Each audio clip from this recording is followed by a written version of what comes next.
Minutos.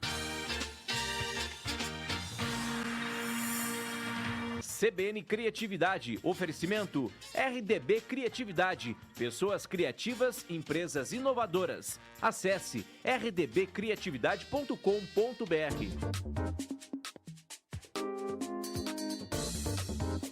11h18, estamos ao vivo aqui nos estúdios da Rádio 18, não, né? Falei 19. Tem que acertar aqui o computador. Meu computadorzinho aqui tá com 11h18, aqui no celular tá 11h19. Vou confiar no celular. 11h19. Rodrigo de Barros conosco aqui. Tudo bem? Bom dia, tudo bem e você? Tudo bem, me dá uma dica de como solucionar esse negócio aqui. A gente vai começar o mês de agosto, hoje trazendo algo um pouco mais geral, mas para você também ter em mente algumas dicas de como estimular a criatividade para o seu dia a dia, para você colocar, seja na tua empresa, seja para o teu dia a dia, né? Porque assim, a gente pode ter criatividade também nos nossos afazeres pessoais, na nossa rotina, não necessariamente sempre vinculado ao trabalho, né, Rodrigo? Bom dia. Exatamente. Bom dia, ouvintes da CBN. Hoje a gente vem com um tema mais prático, porém não menos provocativo, né? O nosso tema é como estimular a sua criatividade. Primeira coisa, a gente tem que pensar que criatividade tem a ver com bem-estar. Então, quando você busca estimular a sua criatividade, você está buscando desenvolver o seu bem-estar. Esse é o primeiro ponto. Segundo, esse estímulo da criatividade, eu já falei disso aqui uma vez, que é a segunda competência mais importante do mundo atual e do futuro.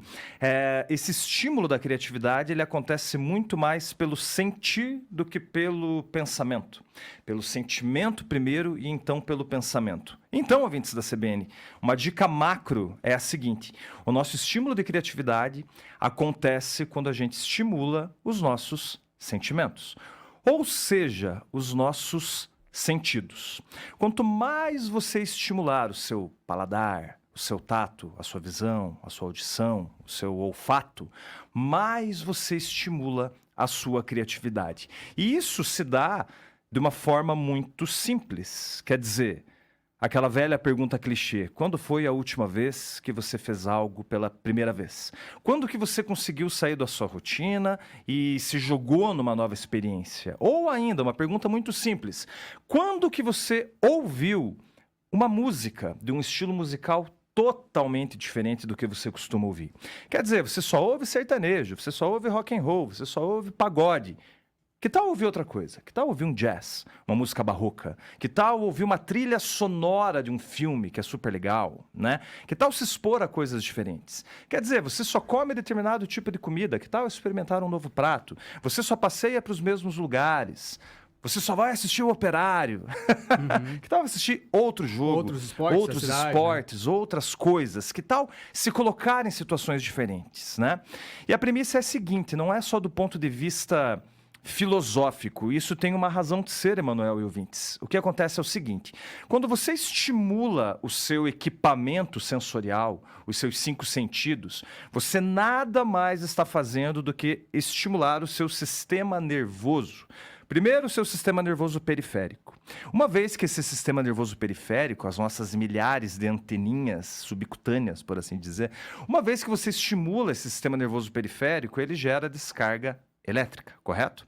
Essa descarga elétrica vai para o teu sistema nervoso central, é ali que acontece um filtro e um processamento.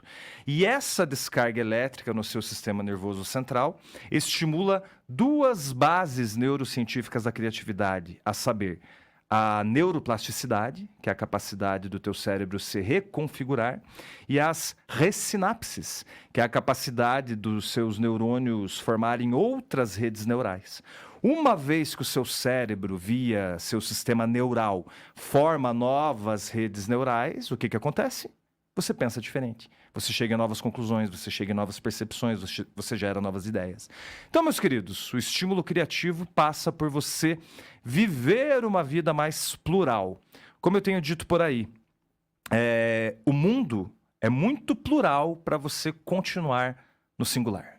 É aquilo que fala também hoje, que eu acho muito popular: a gente ficar na nossa bolha, a gente não vai conseguir também entender outras circunstâncias do nosso dia a dia, crescer como pessoa também e ampliar as nossas visões. Se você tiver acesso a só uma corrente, uma análise sobre determinado tema, a tendência também de você acreditar fielmente naquilo é muito maior também. Exatamente. A gente pode citar um grande estudioso que o mundo da inovação teve, o professor Clayton Christensen. Ele fez um baita de um estudo muito tempo atrás, onde ele concluiu quais eram as principais características das pessoas que mais criavam e inovavam dentro de micro, pequena, média e grande empresa. Um estudo global, inclusive, virou artigo científico, depois virou livro. E algumas das coisas que o professor Clayton Christensen concluiu é a seguinte: as pessoas que mais criam e inovam experimentam. Eles têm essa característica de experimentar. Não só na vida pessoal, experimentar coisas diferentes, como no seu trabalho, tentar fazer coisas diferentes no seu trabalho.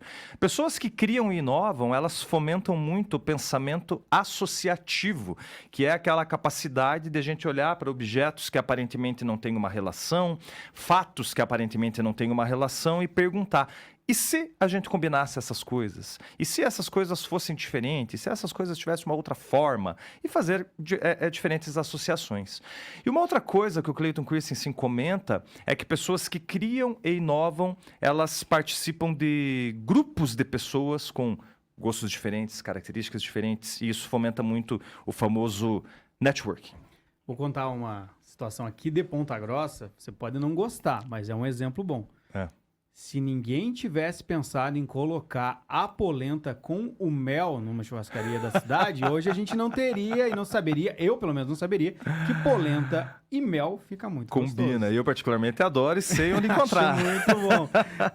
A propriedade é lá na churrascaria Zancanaro, que é tradicional nesse sentido. Mas eu acho que é um exemplo, né? E é um super exemplo. A culinária acho que é muito disso, né? Se você não misturar, não arriscar, muita coisa não vai ficar boa. Não vai? Exatamente. Mas vai ter uma coisa diferente. Já que está na hora do almoço e você falou disso, vou dar um outro exemplo então. Você que está ouvindo pode não gostar também, mas se você come sushi, muito provavelmente o teu sushi preferido é o Uramaki Philadelphia, que vai cream cheese. Dizem, nunca fui, que se você for para o Japão ou falar com os mestres aí da culinária oriental, que isso é uma afronta à culinária japonesa, porque lá não se usa cream cheese em nada. Mas alguém nos Estados Unidos, na Filadélfia, decidiu colocar cream cheese e a coisa ganhou uma escala absurda, né? E esse é um fator cultural, porque na Filadélfia, nos Estados Unidos, inclusive, o queijo é uma coisa muito valorizada, né? Tanto que o lanche clássico da Filadélfia é o cheese steak, que é muito queijo com pedaços de carne. E aqui no Brasil é aquilo, né? Pizza doce. Você vai pra Itália e você fala que tem pizza doce, os caras ficam loucos. Pizza de sushi? Não, aí já estamos exagerando, né? Estrogonofe, pizza de estrogonofe. Eu já fui muito criticado. Eu gosto de pizza de estrogonofe. Eu gosto. Tem especial do forno. Não, e agora tem algo que eu acho incrível, que é assim, pô, você pedia uma pizza e daí depois você pedia uma pizza doce também. Daí era muita coisa. Agora a borda, tem a borda com chocolate. Exato. Isso é uma dica, inclusive, de economia para o bolso, né? Para que pedir uma segunda pizza se você pode pedir a borda recheada com chocolate? Nossa, a sobremesa já vem ali maravilhoso. Junto. Tem umas ali que parece até um croissant, de tão grande. Que, às vezes ele diminui a pizza e fica a borda muito grande. Também é estratégia, então tem que cuidar. Mas acho que isso, a gente conversando, mostra muito, né, a experimentação, né? E mostra. Não só da comida, mas também de tecnologia, de ação, de criar alguma situação que vai resolver um problema da população. É muito de você tentar. Possivelmente, na primeira vez que você tentar algo, não vai dar certo, né? Total. Porque, claro que você pode ter uma sorte muito grande, mas até mesmo de canais, de informação, você tem que ir tentando até chegar no que é. Exatamente. E, Emanuel, antes de eu avançar aqui, até pelo nosso tempo, me diga, eu teria 5 minutos aqui a mais para eu poder contar uma história? 5, vamos ter que jogar no chat GPT e pedir para reduzir para 2. Tá mas bom, 2 você tem. Porque eu tenho que entrar com a rede. Veja bem, não, vamos lá. Eu quero só falar o seguinte, né? Uma outra coisa que ajuda, que tem a ver com experimentar, essa coisa da criatividade, é o estímulo à memória. A memória é uma base neurocientífica da criatividade, porém, em tempos líquidos, como Zygmunt Bauman tanto nos fala, nós temos prejudicado a nossa geração de novas memórias, porque nós não estamos vivendo o momento em si. Então, nós vivemos uma crise criativa porque a gente vive uma crise de memória. Vou tentar resumir, então, rapidamente. Pensa você que tem 30 anos ou mais, que usou máquina fotográfica com filme. Lembra disso? Você tinha que comprar o filme, que era uma grana. Você tinha que colocar o filme de 12, 24 poses dentro da máquina. Quando você saía com sua máquina fotográfica para tirar fotos, você saía com o olhar aguçado. O que vale a pena tirar uma foto? Porque você só tinha 12 chances, 24, 36 chances, correto? Hoje, se eu pegar o meu celular aqui agora, eu faço 36 fotos em 30 segundos aqui, e isso daí não vai ter tanto valor assim. O que eu estou querendo dizer?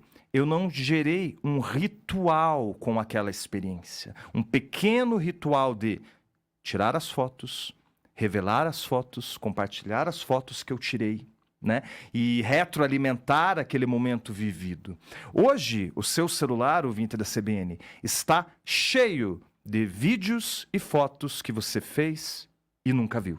E isso diz muito sobre a crise criativa que a gente está vivendo. Mas eu vou falar mais disso na semana que vem, que acho que o tema é super legal. Nossa, muito legal. A gente pode falar muito disso, e até porque tem muita gente que procura agora formas de apagar todas essas inúmeras fotos, né, que a gente faz e que a gente não vai usar. A gente viu uma coisinha ali e você não aprecia aquilo não se torna um conhecimento de fato. A abundância de imagens tem prejudicado a nossa capacidade criativa porque afeta a geração de memória afetiva. É algo muito parecido como também você sentar para ler um livro de fato, um livro, pegar um livro e ler, do que você lê na internet. Muito importante você ler pela internet também, mas é um ritual você sentar, tirar um momento, abrir o livro, marcar onde você está lendo e fazer essa leitura. Ele também é algo próximo disso, né? Totalmente. Então, para finalizar, já que esse assunto é legal, já vou deixar registrado aqui. Semana que vem, o nosso tema aqui na coluna CBN Criatividade será pequenos rituais e a sua importância para a criatividade. Rodrigo, obrigado por mais uma semana, mais conversas e mais pizzas com bordas de chocolate.